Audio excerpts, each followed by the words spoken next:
Hi, welcome to Classic Kitchens, etc. Jay Adams here. And today we are in the historical district of Claremont in a house that was built in 1929. And we just finished a kitchen remodel and I want you guys to check it out. So come on and take a look. So we're starting off in the sink area of the kitchen where we did a new window. This is a casement window with mullions that we actually got mullions that really look like the original windows to the house. We've got windows right in the next room and we wanted them all to match. We originally put a vinyl window in here, but our client decided against it, which I think was a good move. It matches the house a lot better. And it's a casement window, which is kind of cool. So the casement, is where this cranks open and has screens that goes in here. We have a gold faucet. This is by Newport Brass, and I think it's a great piece for this design. We have navy blue shaker style cabinets and white shaker style uppers. I think the navy blue off the gold and the navy blue off the white, they all kind of really play off each other really well. We went with a Carrara honed countertop. Now this is real marble, it needs to be sealed and it has to be cared for a little bit differently than your quartz countertops or your granite countertops.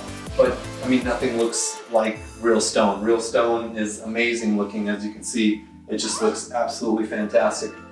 We also did a Hexagon Backsplash.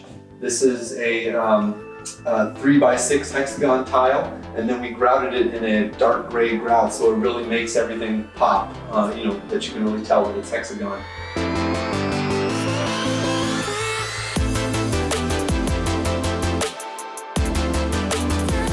We did some floating shelves in the corner that were client provided, and then we installed these Genair appliances. So we have a hood and a regular 30-inch wide range.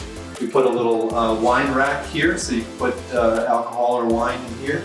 And then we have a little cabinet down here for cookie sheets if you want to take out that center. And over here we have a Super Susan. So this isn't like your normal Lazy Susan, this is a Super Susan. And that means that it doesn't have the pole in the center. It has wood shelves that rotate.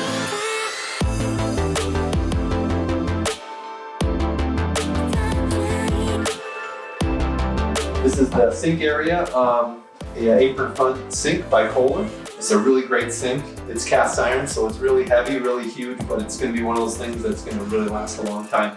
And also in the corner here, we have another Lazy Susan in the upper.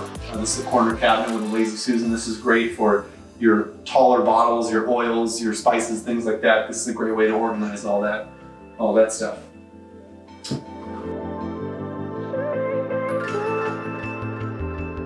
Opposite the sink area, which is behind you, we have the refrigerator area. This has a pantry unit over here with rollouts, and then shelving above, and also extra storage above the refrigerator. And then also down in this area, this is an extension of the kitchen. We actually took out this wall, which I'll show you in a second, and expanded these two areas to kind of make them one area. This is a hutch area, and we kept it a hutch design. We added the microwave in there, so we can show you that area now. Okay, so this used to be a wall that was a doorway, actually. So this is a doorway here. We expanded this, opened it up. We still kept, we made these curves actually. I think the curve was in the original doorway. So we just expanded it. We kept these blocks of wood that created this curve, so we made the exact same curve, just widened it and raised it a little bit so that we could make the kitchen space and this nook space feel like one space, but still have a little bit of division between the two. So we could have the hutch area and the sitting area, and it's kind of feels like one space. It opens up the room, but it also kind of separates it. And then of course you get a little better view of the crown that we did here with the little lights around it. It looks really great.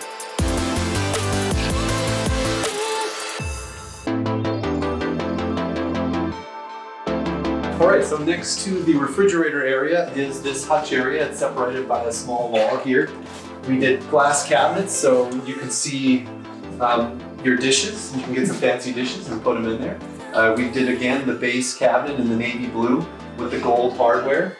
And then we did a microwave cabinet here in the middle. So this actually kind of becomes part of the kitchen, but it still stays, you know, you can still have it as like a bar area, kind of hutch area.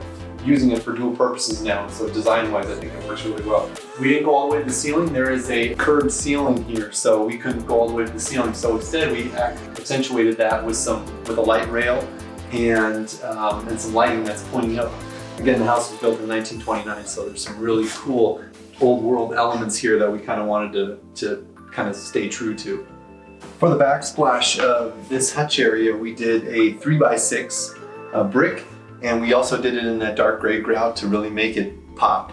And opposite the hutch area, on the other side of this wall is the sink area. We built a custom bench with this shiplap back, and then you just get a cushion made and you have a nice nook kind of a seating bar area. So it's really nice. It fits into the style of the house really, really well, and it fits into the space really well too. So now it's kind of you have an eating nook area in your kitchen, which is really functional. So when you have people over, everybody kind of congregates around the kitchen. If you don't have enough space for an island, which we clearly don't, you do something like this, and you can still have people, you know, hang out while you're making food or you're doing dishes or whatever you need to do to keep the party rolling.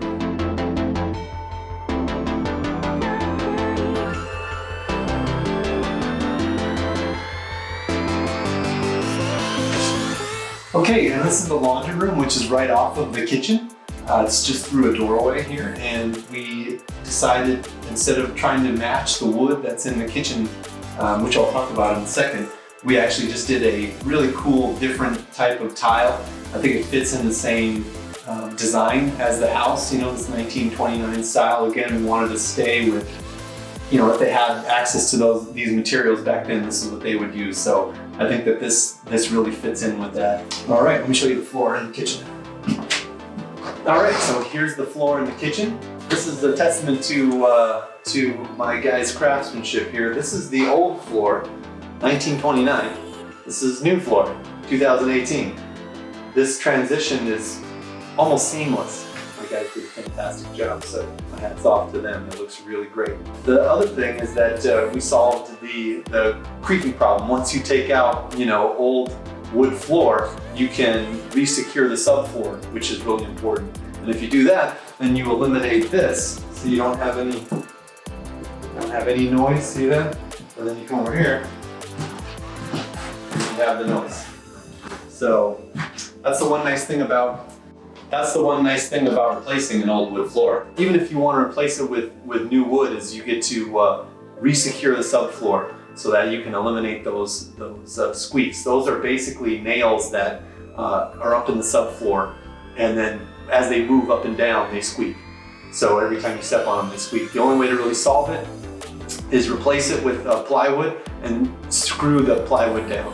Once you do that, sometimes you can do it to the subfloor, the original subfloor as well, but if there's any water damage or anything, it could start to deteriorate, but it's really going to depend on how in shape the subfloor is. Sometimes it's also 1x6 pine slats, so either way, if you screw them down, you can normally fix that problem, but you do have to rip out the original floor to do that, and then you got to figure out what am I going to do, you know, to replace that floor. So in this situation, we just started the new floor where the old floor ended, and came out great. So thanks again for watching my video, and we'll see you next time.